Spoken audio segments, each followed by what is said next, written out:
Go. IU fans, we see you. We see the large numbers on our show here over the last few weeks.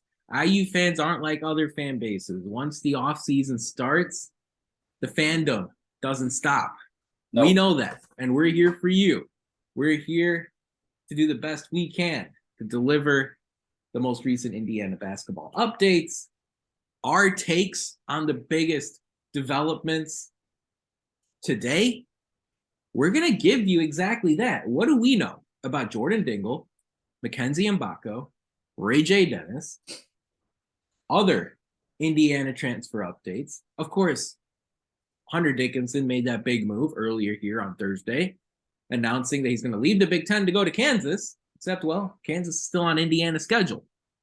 We're going to dive into how exactly Dickinson's move affects Indiana and pick and choose a couple of other key Big Ten transfers that may have slipped under the radar for you as you saw all these developments over the last month or so, and talk about how those specific personnel moves affect Indiana this upcoming season.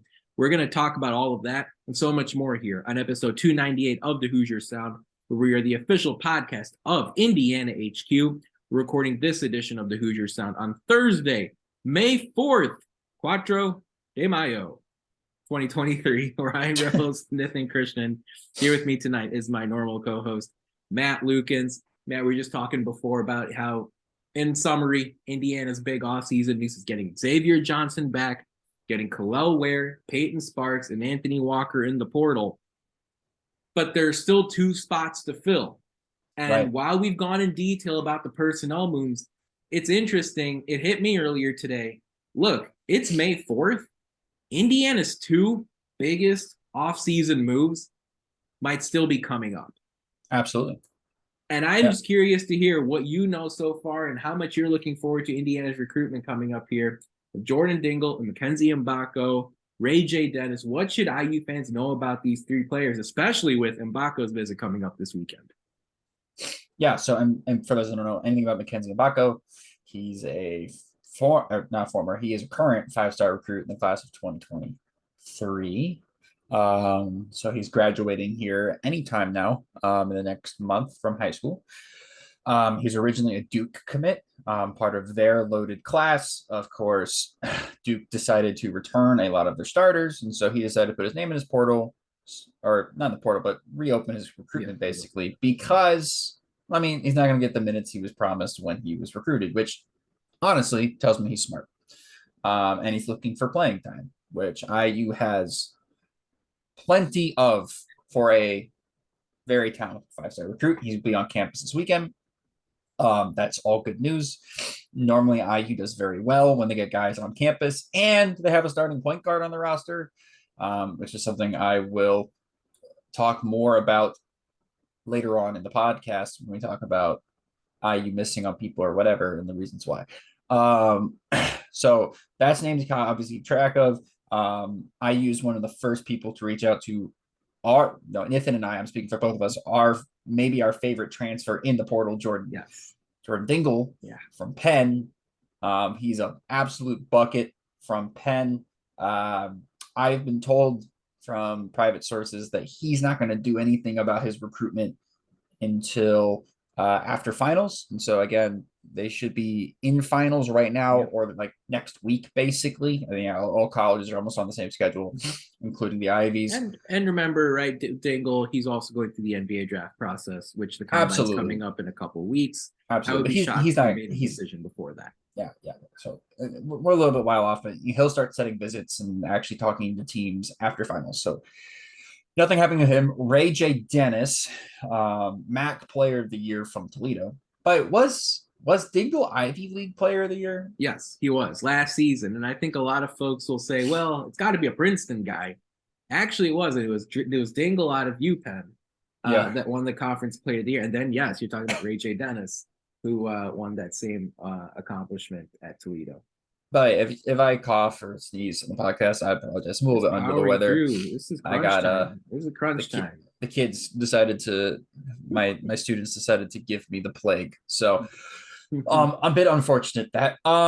Well, man, But yeah, so your load management will come later for you. You'll get it, maybe September, October. yep. So Rayj Dennis in the portal. Mm-hmm. He's a guy that, again, MAC player of the year doesn't normally transfer. He's a very high end transfer. I think, like, according to guy Evan Maya, he's like top 2. I think according to 24/7, he's literally 2. As far as the transfer rankings go, I mean, like, he's one of the best transfers maybe all year. Amazing. Let alone from the let alone from the portal right now. Yep. Absolutely. From just like the people that could come back from the NBA draft Right. process or whatever. So he'll be one of the best overall. Now, the word on the street is that he was preordained to go to Illinois. They had been working some back channels with him and kind of promising him some stuff. But now the information's coming out that he's willing to let it be a bit of a bidding war, which is pretty good for IU. At least gives him a fighting chance. He's setting up visits right now.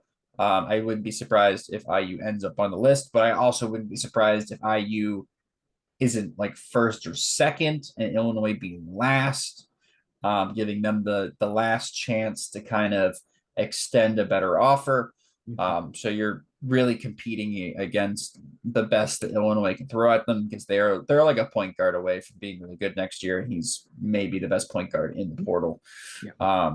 It's arguable whether him and Kirk Kriisa were, but that doesn't matter. And then I'm trying to think, anybody else that I'm currently missing on? No one else that I can think of. With Mgbako, it's interesting, right? It's down to St. John's, Louisville, Kansas, and Indiana. Those are the 4 schools that are on Mgbako's list, unless something changed in the last 24 hours or so.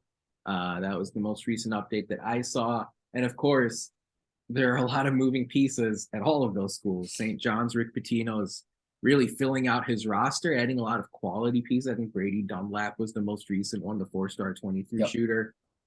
Rick Pitino's not going down quietly as far as this move to the Big East is concerned. He's ramping up, ready to go in year 1 of his tenure in the Big East.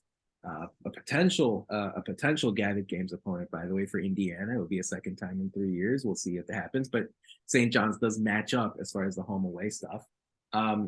Also, it's interesting to me that with Mgbako, who is again setting up his Indiana visit for this weekend, he has to deal with Kansas, of course, adding Hunter Dickinson. They saw another player transfer out of their program. Louisville, we'll see. Obviously, Mgbako will be able to make a pretty quick splash impact with the Cardinals there. But he's a 23 high school prospect, which for the last 2 years, each of the last 2 years, we've seen Mike Woodson snag one late, right? In his first season, it was Tamar Bates. Last year, it was Malik Renew.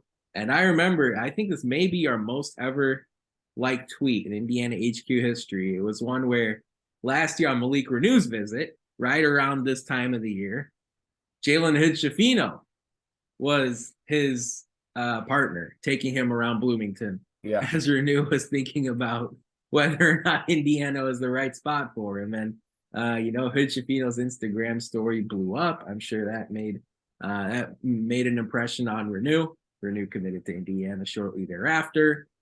I don't know which way Mgbako's leaning, but of course, a visit to Bloomington this weekend, which I believe is also commencement weekend, can certainly be quite an exciting time of year to visit Bloomington, especially when the temps are in the 70s and sunny. Pretty much. This is the perfect time. I think Bloomington is actually uniquely positioned, peachy, for late decommits to commit to IU. It's actually incredible because again, they are one of those schools that it's basketball school, so you're not going to really get that anywhere else. They're blue blood. There's some people that argue they're not, but they are. And beautiful campus, beautiful people, and just the spring in Bloomington. I mean, I'm preaching to a choir here, but it doesn't get much better than graduation season in Bloomington, little 5 to graduation. It's just like the best time to be on campus. So Awesome. I wouldn't be surprised if IU starts to get some real traction with him. Also, given the fact that I think you brought it up earlier, but Hunter Dickinson just committed to Kansas. Yeah. Big for Big Ten news. Obviously, we don't have to play Hunter Dickinson anymore. Yay! And that's big on 2 fronts. One, because Tyron Lawrence was rumored to be packaged with him. Tyron Lawrence is the transfer from Vanderbilt, who we talked about when he originally transferred, because he's a guy that I would absolutely love to see in a Hoosier uniform. Yeah. But they're trying to get packaged together. That was the last thing I heard. I think they have the same handler. And Kansas has 1 roster spot left. So if Tyron decides to transfer there, I mean, of course, somebody on the roster could transfer out, like one did today, from Kansas, but that's completely out of my control and out of my knowledge. That's something needs to happen for something else to happen, so that then that person leaves, and then too many domino effect, right? There's too many dominoes. We're too far away in the domino process, but that is something to look forward to see if that does indeed actually happen at Kansas. So I wouldn't be surprised about that. Hunter, speaking of Hunter transferring, he is the big domino. I mean, he's the best transfer maybe ever in the history of the portal, especially since COVID. He might be the best transfer. New age of basketball. And I feel like a lot of programs are waiting for him to transfer. So, for instance, close neighbor Michigan, right? Clearly waiting to see if he would maybe come back. Obviously, now it's last night on Twitter. He's not coming back. How does that affect Jordan Love? Yeah, Caleb Love. Jordan Love's Packers. Hey, once a podcast. This happens once a podcast. Once a podcast, I will mess up somebody's names. It's happened every time. There you go. That's the one. Caleb was Jordan Love instead of Caleb Love. Caleb Love probably won't be seen in a Michigan uniform next year.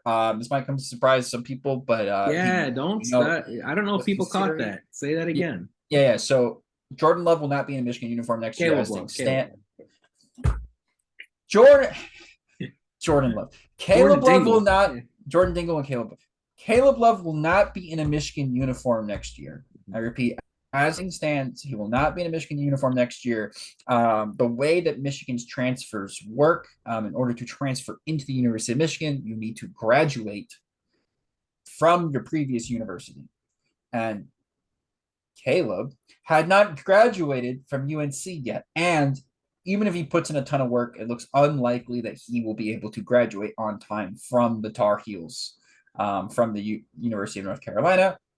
So therefore, he can't transfer in. He was also, by the way, sold by the staff that Hunter Dickinson would come back and then he'd be able to play with Hunter. Hunter's not coming back. So again, he's somebody that you can maybe see IU take another look at Caleb Love. Absolutely. Though I personally wouldn't like that at this moment. I think the decision-making process that I've seen him make scares me, from the whole sleeping with a teammate girlfriend to committing to a program that just lost their best player, and then I'm still in. It's all over the place. I'm still in on Caleb Love. If Mike Woodson wants to ring him up, if Love decommits, I'm totally in for that. I get it, but he needs guidance, and he needs an arm around his shoulder. Who better, right? I'm not kidding when I say that. Like, Mike Woodson is exactly the kind of person who can help a student athlete, figure that type of stuff out. You know what? We have a wild hothead in our roster that got into some trouble and then stayed out of trouble for an entire year and is back on the roster. Maybe Xavier can take his right arm and put it around Caleb and make sure that they play 2K all day. I'm never going to turn down someone like Caleb Love if he's willing to join my roster. I do find it interesting that Indiana's recruiting process is really spanning from young to old, right? It's from Mgbako, who's still a high schooler, all the way up to the grad transfer that we saw added to the program last week, and Anthony Walker. No stone unturned for Mike Woodson and the Hoosiers, and that's exactly how it has to be if you're going to compete for a top 4 seed in the league. I love it. They're going after the best available players that they can get to add and maximize the potential of the roster next year and the ceiling that this team can have. Yeah. And That's awesome. And I cannot understate how impactful, how successful I should say this season has been. Like this off season so far for Indiana, to get Xavier Johnson back into the program again. If we want to talk about rules being strictly enforced, he had a game or two over that threshold to get that medical waiver approved. And look, Indiana was able to pitch an effective case in order to get Xavier back into the fold. Everyone's talking about how Hunter Dickinson is the top-rated portal target. Well, Kalel Ware's second, or he's third, depending on where you look. That's how great Kalel Ware is as a basketball player. I feel like his addition has actually gone under the radar somehow in college basketball after all the news that's come down over the last month or so. Because he didn't. He's not statistical standout. That's why. I get it completely. But for a McDonald's All-American who's 7 feet tall, who can hit the three, who can run up and down the floor, who can defend, who has a 99% untapped potential. Who, by the way, if we want to talk about statistics, had a very strong showing in the PK85 tournament last year before he was phased out of Oregon's rotation. That to me is a player that I bet you already has started making strides forward after signing with Indiana. And then, of course, the additions of Peyton Sparks as well as Anthony Walker, absolutely valuable additions to this program. You're going to see that coming into play next season. And as we've said, the crazy part is I still firmly believe Indiana's two biggest moves are yet to come. And I don't have any idea where that's going to be. I don't have any predictions as to how that's going to play out. But it's funny you mentioned Caleb Love potentially decommitting from Michigan. I said my conspiracy theory on here before, and it still is the case. Neither Dalton Knecht nor Chris Ledlum have signed with Tennessee. And until there's a ring on the finger, in college basketball in 2023, I'm sorry. And then, with the Hunter Dickinson piece, there's one observation I want to make, and we'll do that in just a second here on this episode of the Hoosier Sound. But first, it's time for Who Won the Week this past week in IU sports. And we're actually going to tip our cap to Indiana's newest football commitment out of the transfer portal. And that's defensive lineman Robbie Harrison, who is a bit of an unusual, a bit of a unicorn type transfer portal addition at this point in the process. I love how IU went out and added offensive lineman Noah Boltikoff out of TCU last week.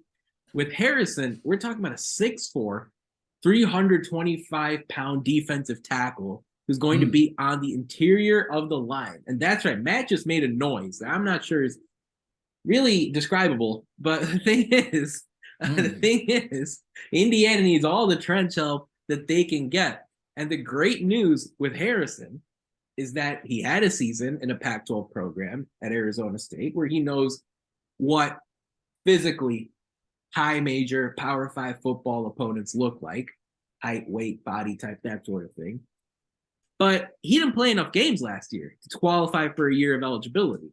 So Harrison comes to Bloomington with 4 years still on his ledger, and you rarely see that type of prospect go from Power 5 to Power 5. That's exactly what Robbie Harrison did here this past week. So shout out to Tom Allen, defensive line coach Paul Randolph, trying to exhaust all their options. Indiana, as of right now, does have a top 20 incoming transfer portal class in college football. So, it's going to be a tough ride in the Big Ten as usual. But hey, if there's one thing to look forward to is that Indiana is going to have a lot of new pieces, which is what you want to see after a couple of seasons with a really low total in the win column. So looking forward to seeing Robbie Harrison on the Hoosier team starting this upcoming season. I'd like to see him get a tackle for loss or a sack against Ohio State in week 1. Let's sign me up for that. Folks, if you like, subscribe to our podcast for free. All you have to do is search for the Hoosier Sound wherever you listen to podcasts. Stay up to date with all of our information. That's all of you out there by following us on Twitter at Indiana HQ and at the Hoosier Sound. If you enjoy our show, leave us a review. Tell a friend. Share our links. That kind of support really helps us grow this podcast and reach more passionate IU fans such as yourself. Yeah, we were just talking, Matt, the big news of the day today in college basketball. Hunter Dickinson, after his time at Michigan, committed to Kansas, bypassing, I'm not going to list all the schools here, but schools like Georgetown, Villanova, Kentucky, in order to go to the Kansas Jayhawks and Bill Self out in Lawrence. Dickinson's final year here, he's going to play out in the Big 12. And your comment earlier, Matt, was that, look, Dickinson's commitment does kind of set off the actions for a lot of other college basketball programs. And that's the point I wanted to make, because now all of a sudden you might see a few other programs out here, whether they're in the Big 12 or whether they have Kansas in their non-conference schedule, go out and snag a big man instead of a guard. Go out and snag a big man instead of a wing. Indiana's already loaded up their supply of big men. Their front court is checked off. This, to me, man, is an opportunity for Indiana to really work their way in right now in May to get a guard and a wing on this roster. Yeah, I think there's going to be plenty of opportunities to rise between the people who leave the draft portal, or leave the draft, process and enter the portal, and people that just enter the portal because, well, they're trying to dodge Kansas. It's funny enough, they can come to a place where they only play them once instead of twice. They're leaving the Big 12. Yeah, it's not conference. And it's at home. Hey, that's going to be a must-watch television game because it's Hunter's first time returning to the Big Ten, playing for Kansas. It's fun. And of course, he's dearly loved. It'll be a nice warm reception, Hall. I'm sure. Be a nice warm reception in Assembly Hall. Nothing to it. He will get a couple words directed his way that it's very pleasant. I would love to see the return to Michigan. If they ended up playing Michigan, like a Michigan home game, it'd be like LeBron returning to Cleveland-esque. When he joined Miami. Like, I don't think it would be that level of hate, but like there would definitely be a couple boo birds in the building for sure. I didn't even think about that. Because that would be hilarious, right? Kansas, Michigan play each other in NCAA tournament back in 2013. Let's set up a rematch. There's still time. There's plenty of time for that to happen. Oh my God, there's somebody yelling at me in my. Well, I mean, and so that's the point I wanted to make, right? Like, Dickinson's move to me really sets off a domino effect, because there are Big 12 teams that may have anticipated he was going to go to the Big East. And all of a sudden now, teams like Texas and Baylor, TCU, with those one or two roster spots that they have left, they might sit here and say, hey, look, we need to go out. We need to snag, we need to snag a big man. We need to go out and snag a man in the front court. That could open up that opportunity for the Hoosiers. That's what I was about to say, where somebody in my video game, rudely, I have it alt tabbed, like I'm not even in it, and somebody's running up to my base, yelling at me. For those that don't know, I'm playing Rust, which is like a survival. It's like if Minecraft and like Call of Duty had a child. And somebody just ran up to my base and was like, "Hi, I hear you in there." And I'm like, "Oh my God." Anyways, sorry. Was not going schizo. No judgment. Hunter leaving Kansas now, or leaving for Kansas, right? Not only affects Michigan, but affects Kentucky, right? Kentucky was in the running. How does that work? It affects our boy Jordan Geronimo, right? Because JG transferred, right, to Maryland, and Maryland was in the mix, and if he had gone to Maryland, who knows what would happen to Jordan. But now Jordan probably gets more minutes now because there's less competition at that spot. You've got Villanova was looking for that one piece who just added a Big Ten transfer in Hakeem Hart, right, who left Maryland and went to Nova back home in Philly. Where is Wisconsin going to go after they lost Noah Reynolds because they overcrowded their backcourt? Illinois is obviously still looking for a point guard, right? Where does Rayj go?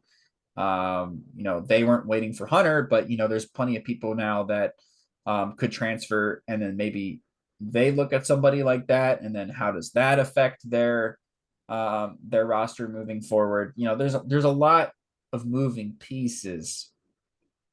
A lot of moving pieces left in the portal. I think they have until May 11th to put their name in the portal. That's about a week away on next Thursday. Yeah.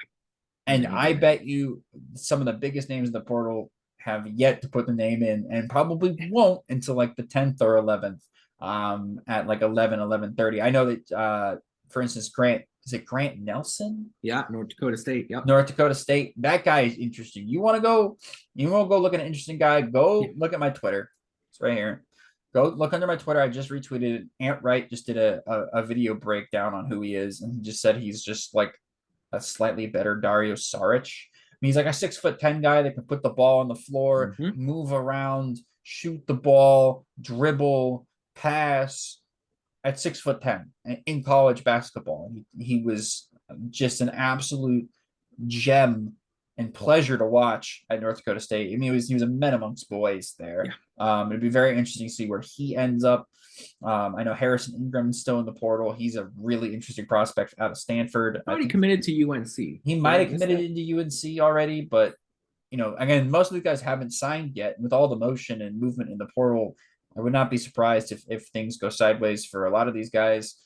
For instance, one of my friends was driving in UNC today and almost hit RJ Davis with a car. So there's still crazier things have happened.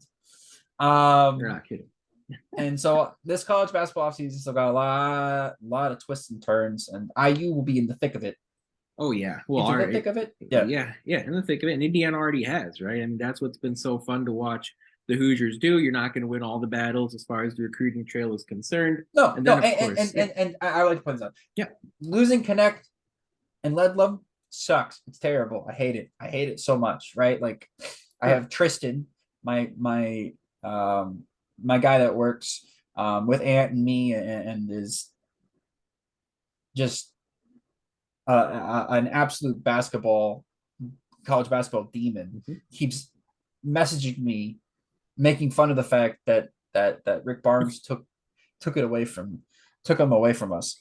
And funny enough, IU did that to Pittsburgh, right? IU took Jalen Hood-Schifino and Xavier Johnson. There is no mercy out here, man. No, it's the wild, wild west. It is. And if you get one taken out from underneath your feet, you got to go out and take one underneath someone else's feet. All I'm saying is that Ledlum and Connect, not the end of the world that you missed on them. And to be honest, I think IU missed on them because they didn't have the Xavier Johnson waiver didn't go through at that time. And what the angle was that Tennessee was recruiting. Well, why are you going to commit to this program? Why are you going to commit to this program if they don't even have a starting point guard, right? Sure. Like, you're gonna leave our program to go, go play for Gabe Cupps as a starting point guard. Like, no offense to Gabe Cupps, but in a couple of years he's going to be a great transfer. But right now, heck no, right? Like, you have so many better options than that. And go to a team that was in the Sweet 16 last year and is returning. They might have been in the Elite Eight. Returning a ton of minutes from that team. I think they were in the Elite Eight, right? They lost to FAU in the Sweet 16. Did they? Or was that the Elite Eight? Keep talking and figure it out. This is my memory is jogging. They lost FAU, yes, they did for sure. And so again, like, they can go to and be a big part of that program. And why wouldn't you? I don't blame them. Sweet 16 round is when that game happened. 62-55. Wow, Rick Barnes' offense really struggled to put up points in that one. Makes you think.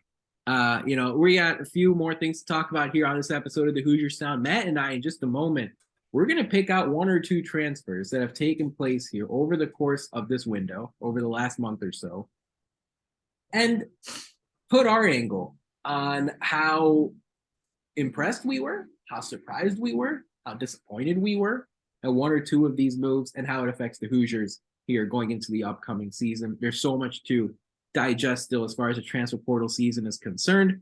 First, though, before we get into that, we're going to give you our social media shout out. We're actually going to give a shout out to Ian Stevens, Indiana basketball's newest walk-on. You can find Stevens at Ian Stevens _13. That's STEPHENS.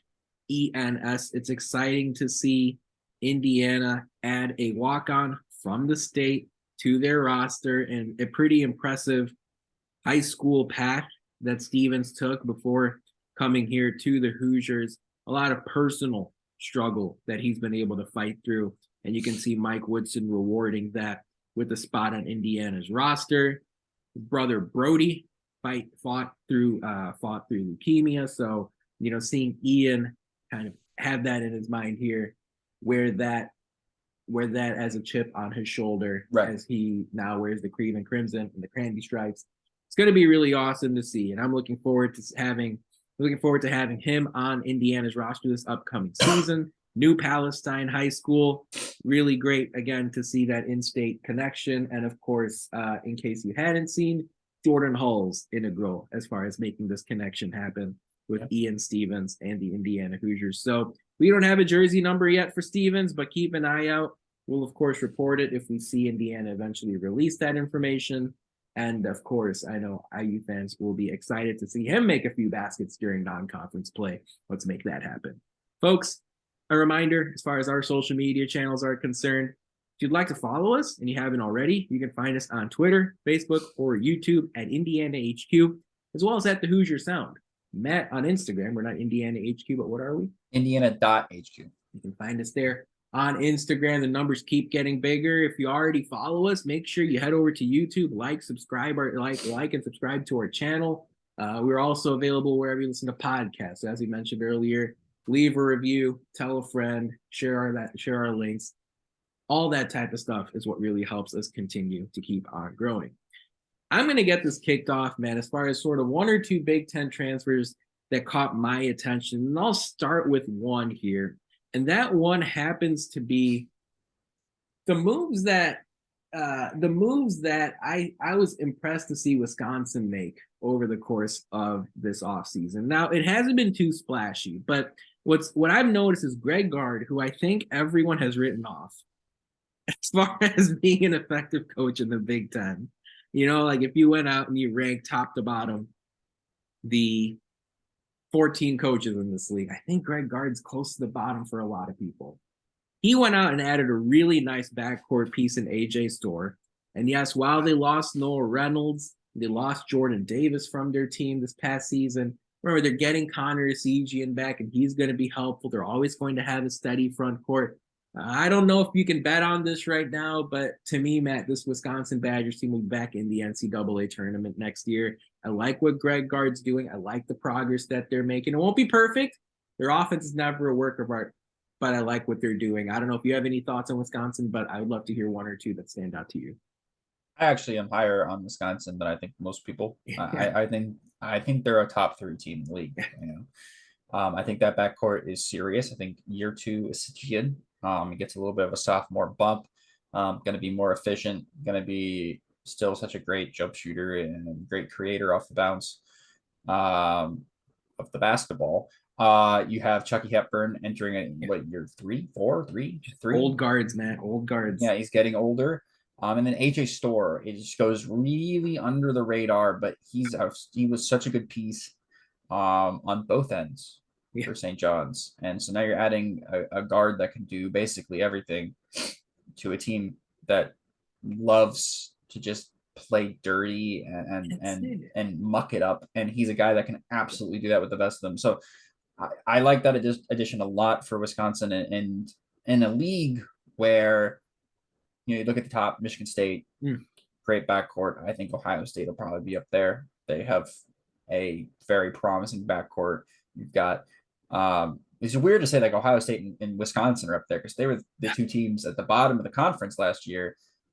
But they're just returning everybody. They're getting older. They're more guard centric, and if they stay healthy, they weren't as bad as I think their record indicated last year. I think Ohio State proved that, by the way, in the Big Ten tournament, pulling off some upsets and really pushing Purdue to the brink. I think the bottom of the conference outside of Minnesota will be better. And in fact, vault themselves up towards the positions of the that I think Michigan falls off, especially if they lose Love. I think Minnesota is still going to be terrible, but I think Wisconsin's up there. I think they have one of the most complete rosters right now on paper. Whether the coaching is good or not, that's a completely different question. But on paper, as far as the roster goes, preseason, that's the only thing you can really go off of is what's on paper. I like what I'm seeing for the Badgers. I don't like it per se, but I like it for them. Trying to think. What else? What's your other Big Ten Man, transfer to before I go to mine? me, Penn State, Matt, I Mm, I was I was looking forward to them having a 1-19, 2-18 season Big Ten play this year yeah. after their run to the point where they won a game in the NCAA tournament. They made the Big Ten tournament championship. Coach leaves, and I'm like, all right, let's go. Penn State, 14th place. It's not happening. They're not finishing last. I know that No. much. I don't No. know. I don't think right now they're gonna make the tournament, but I know for a fact right now that they're not gonna finish last. And you tip your cap to Mike Rhodes, comes over from VCU to Penn State, brings Ace Baldwin, his point guard. Again, the A10 player of the Rams, year. the Rams were a team right there in the mix as far as the Atlantic 10 is concerned. They made the NCAA tournament last season, lost to St. Mary's before St. Mary's lost to UConn, before UConn won the whole thing. The deal with VCU is, they are consistently winning. Mike Rhodes will bring that mentality to VCU. I thought it was going to take a couple years, though. Yeah. But they've gone out and they took Ace Baldwin from VCU, add him to the roster. I love them going out and grabbing Zach Hicks from Temple. Yep. Again, moving out from Philly to Penn State. Puff Johnson is a guy who said, hey, Indiana could go after him. Well, North Carolina, that's where Johnson was, won an NCAA tournament. Made the championship game of the NCAA tournament. Almost won it. Very talented, 4-star small forward, the type of player Penn State likely would not get in high school recruitment. They snag him out of the portal. And then Kudus Wahab, who's played in the Big Ten before. We've seen him in a Maryland uniform. He went to Georgetown. Now he's in Penn State. Eligible immediately, gives some experience and some muscle and some shot blocking ability to that front court. I don't know how Penn State ends up, but I'm very impressed with what Rhodes has done in year zero, in his offseason year zero.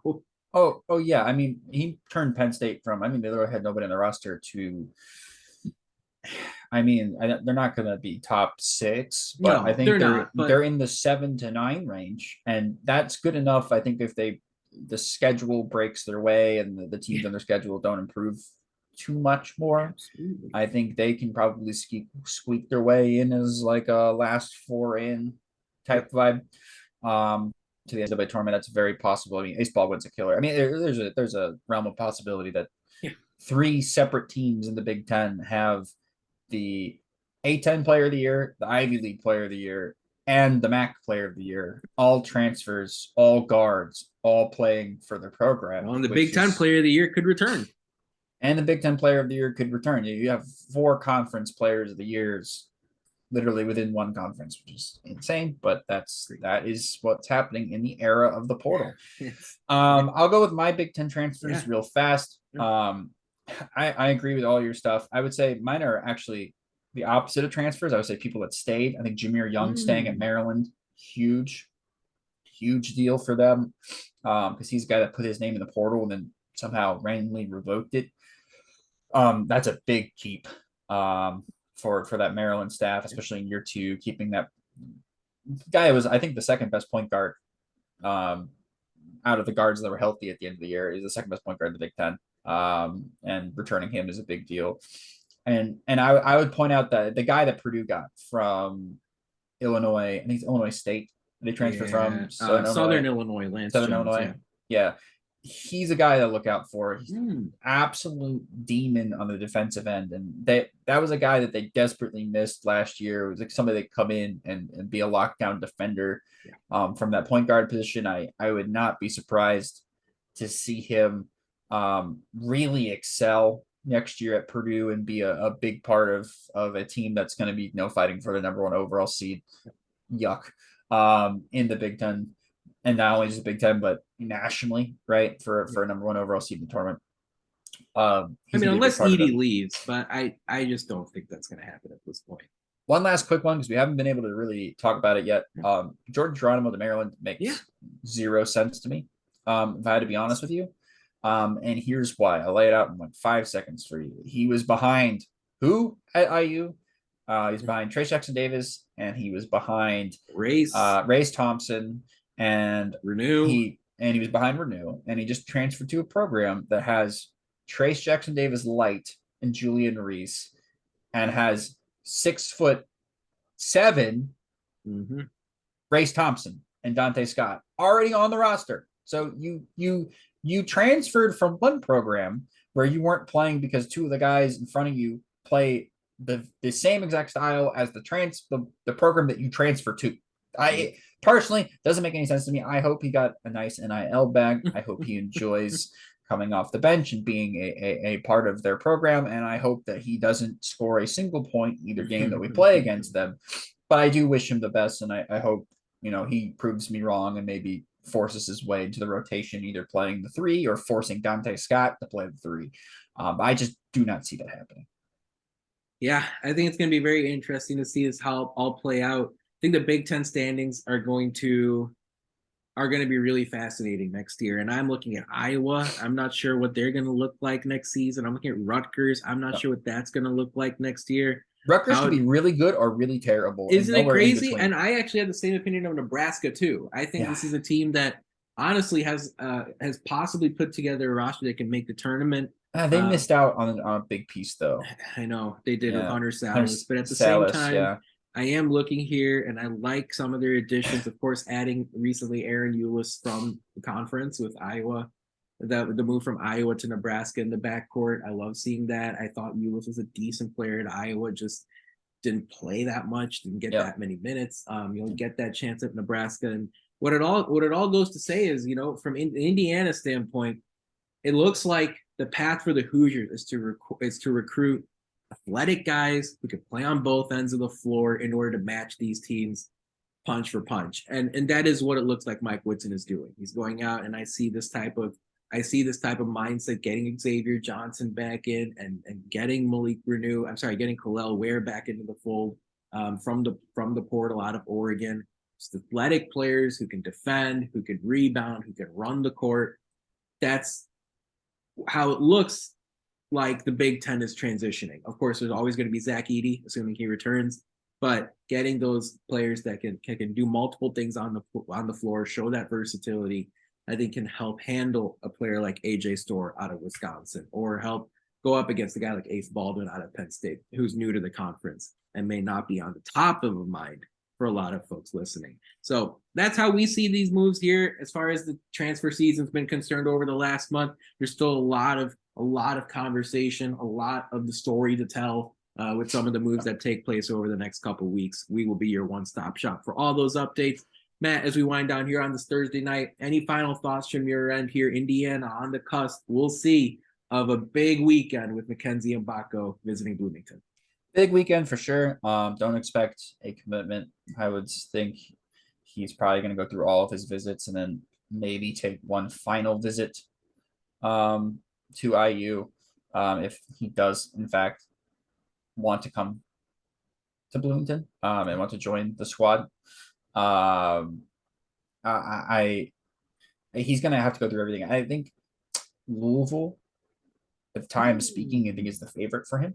They made early inroads with him after dropping out of his commitment at Duke. And again, he's still in the ACC. They need people to shoot the ball because Lord knows they still don't have a ton of talent on their roster. So I mean, he would get all the shots he wants, and he'd be their highlight, right? So yeah. Have fun there, kid. He's going to be the sole focus of the opponent's game plan in a really, really tough conference. No big deal. Going up there to Louisville for 20 games a year, at least in conference play.